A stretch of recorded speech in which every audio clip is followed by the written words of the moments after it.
Chairman మల్లా గౌడ్ ఆధ్వర్యంలో జరిగిన వేలంపాటలో పలుగు పోచమ్మ దేవాలయానికి పెద్ద ఎత్తున నిధి సమకూరింది.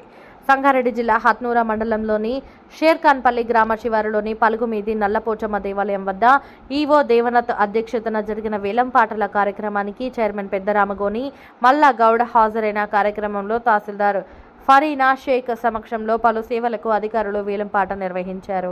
ఈ ఆలయం వద్ద కొబ్బరికాయలు అమ్మకానికి 9.72 లక్షలకు నీరజ, అమ్మవారి పట్టు చీరలకు 1.35 లక్షలకు ఆశన్న గౌడ్, వడిబియ్యం 1.35 లక్షలకు ఆశన్న గౌడ్, కుడకలు 50,000కు పోచయ్య, లడ్డు ప్రసాదం 5.14 లక్షలకు వంశీ, మొక్కుబడి మేకలు 2.1 లక్షలకు నవీన్ కుమార్ వేలంపాటలో దక్కించుకున్నారు.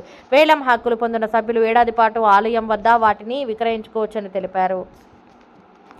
కార్యక్రమంలో దేవాదాయ ధర్మాదాయ వేలంపాట నిర్వహిస్తున్న అధికారులు శాఖ ఇన్స్పెక్టర్ రంగారావు, ఈవో దేవనాథం, తహసీల్దార్ పర్దీనేక్, ఈవోలు శ్రీనివాస్, వెంకట యోగి, పూజారి శ్రీకాంత్ పాల్గొన్నారు.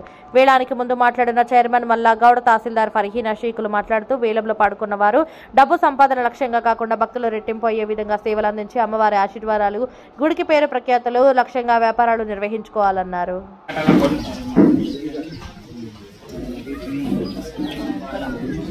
పలుగు పోచమ్మ దేవస్థానం కొబ్బరికాయలు ముక్కల వేలంపాట డిపాజిట్ 15 రూపాయలు. ఇక్కడ డిపాజిట్ కట్టాలి. డిపాజిట్ కట్టిన వాళ్ళే పాటలో పాల్గొనాలి. మిగతా వాళ్ళు పాల్గొనడానికి వీలు ఉండదు. నుండి అమ్మవారి దర్శనానికి వస్తారు. ఇది ఒక మారుమూల ఉన్న దేవాలయము కాబట్టి భక్తులకు ఎలాంటి అసౌకర్యాలు ఇక్కడ ఉండకూడదు. కాబట్టి ముందు అసలు భగవంతుడి ప్రసాదమే సరిగ్గా లేకపోతే మిగతావన్నీ కూడా మనం ఏ విధంగా ఉంటాయో ఆలోచించవచ్చని మొదటిసారి నా దగ్గరికి ఈవో గారు వచ్చినప్పుడు నేను చెప్పడం జరిగింది. ఆయన అన్నారు, లేదమ్మా ఇది నా దృష్టికి కూడా వచ్చింది, ఇవన్నీ కూడా ఇప్పుడు అన్నీ సరిదిద్దడానికే ప్రయత్నం చేస్తున్నాము. అదే అందులో భాగంగానే ఇప్పుడు ఇవన్నీ కూడా ఒక సిస్టమేటిక్గా అన్ని వేలం పాట వేసి ఆ వచ్చే డబ్బులు ఏదైతే ఉన్నాయో అన్నీ కూడా అమ్మవారి గుడికి డెవలప్మెంట్ కోసమే దాన్ని జమ చేయటం జరుగుతుంది. కాబట్టి మేము దీంట్లో అంతకుముందు లేవు, స్టాండర్డ్ నార్మ్స్ అన్నవి కూడా ఉన్నాయి. అంటే పులిహోర చేస్తే ఏ విధంగా దీంట్లో ఏమేమి ఉపయోగించాలి, 1 కేజీకి ఈ విధంగా వినియోగించాల్సి ఉంటుంది. కాబట్టి స్టాండర్డ్ ప్రసాదం కోసం ఇవన్నీ ఉండాలి. లడ్డు అంటే ఈ విధంగా తయారు చేయాలి. మేము వేలంపాట పెట్టేటప్పుడు కూడా ఇవన్నీ కూడా వాళ్ళకి ఇవ్వటం జరుగుతుంది. దాంట్లో ఎలాంటి డీవియేషన్ ఉన్నా కూడా మేము వాళ్ళకి ఇచ్చిన టెండర్ని క్యాన్సిల్ చేయటం జరుగుతుంది అన్నారు. నేను ముఖ్యంగా ఇక్కడికి రావటానికి ఉద్దేశం కూడా అదే. ఈ టెండర్లు పాడిన తర్వాత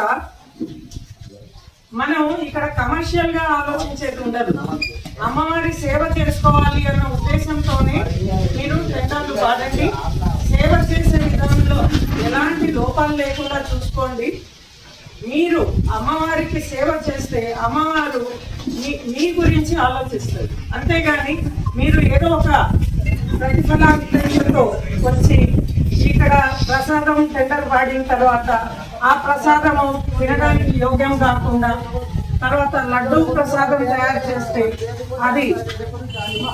అది కూడా సరిగ్గా లేకపోవటం, ఇలాంటివి జరగకుండా చూడాలి. నేను కేవలం ఇది అటెండ్ అయ్యింది అది మీకు చెప్పడానికి కోసం.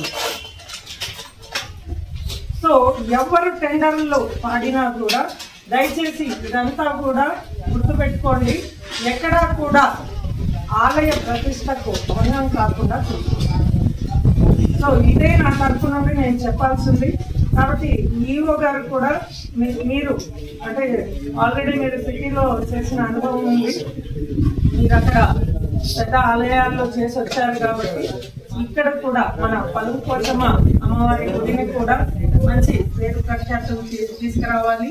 అలాగే ఇక్కడ ట్రస్ట్ మెంబర్స్, ఊరి ప్రజలందరూ కూడా సహకరించి అమ్మవారి గుడికి మంచి పేరు తీసుకొని రావాలి. ఇక్కడ వచ్చే పబ్లిక్ ఇంకా రెట్టింపు అవ్వాలని ఆకాంక్షిస్తూ అందరికీ ధన్యవాదాలు.